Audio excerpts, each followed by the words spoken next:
Assalamualaikum warahmatullahi wabarakatuh.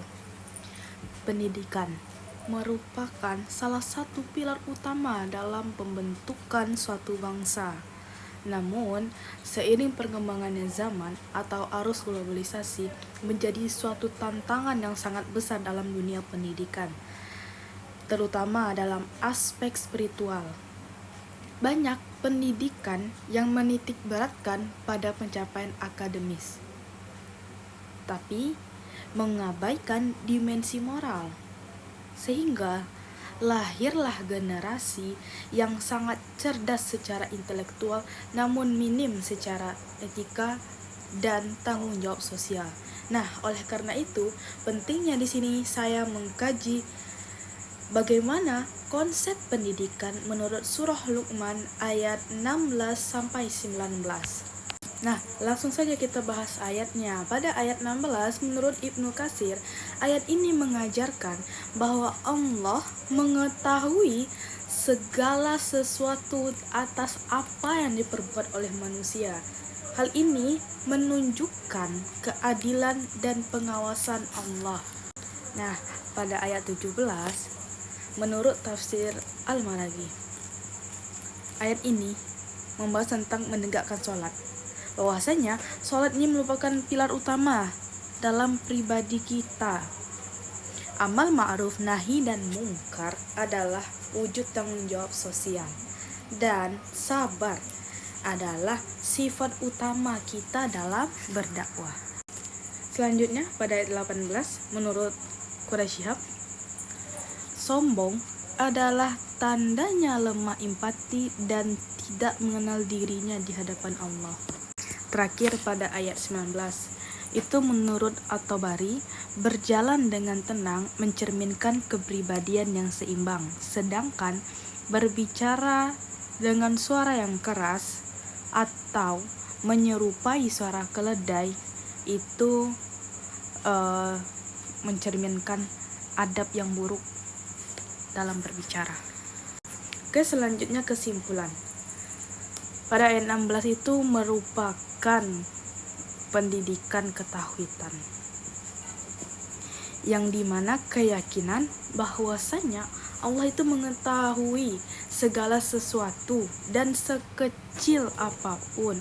Nah, ini mengajarkan kepada anak bahwasanya tidak ada yang tersembunyi di hadapan Allah. Dan ini menumbuhkan kesadaran spiritual dan tanggung jawab dalam setiap tindakan.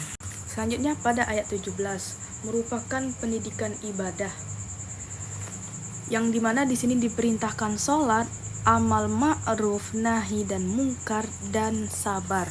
Nah, ini mengajarkan kedisiplinan dan keterlibatan sosial serta pembentukan karakter yang kuat dalam menghadapi ujian hidup. Nah, pada ayat 18 ini merupakan pembentukan akhlak.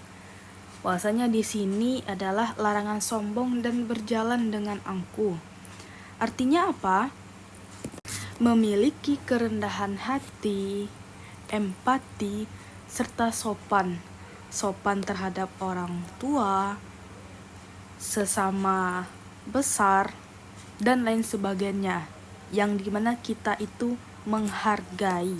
Selanjutnya, apa relevansinya ayat ini dengan dunia pendidikan yang sekarang? Ini mengajarkan kepada anak untuk bersikap jujur dan bertanggung jawab sekalipun tidak ada yang melihat. Selanjutnya yaitu sholat. Bahwasanya sholat itu adalah cara kita mendekatkan diri kepada Allah. Menyuruh orang berbuat baik dan mencegah yang salah itu merupakan bentuk kepedulian kita terhadap lingkungan sekitar. Dan mengajarkan anak untuk tidak bersikap angkuh atau sombong, melainkan mendidik anak agar dia senantiasa rendah hati. Ini penting, kenapa? Agar mereka itu tetap hidup rukun dan tidak merasa bahwa dirinya lah yang paling benar. Dan yang terakhir yaitu mengajarkan sopan santun dan berbicara dengan baik. ini merupakan poin yang paling penting. Kenapa?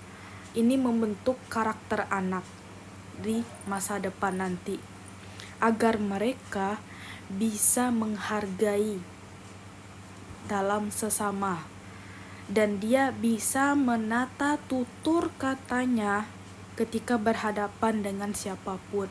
Karena demikian, sebaik apapun dan setinggi apapun ilmunya, kalau dia tidak bisa menghargai sesama, itu nilai ilmu atau jabatan itu tidak ada gunanya. Oke, hanya itu yang bisa saya sampaikan. Semoga ada hikmah atau pelajaran yang bisa diambil dari ayat 16-19 ini. Saya akhiri dengan wassalamualaikum warahmatullahi wabarakatuh.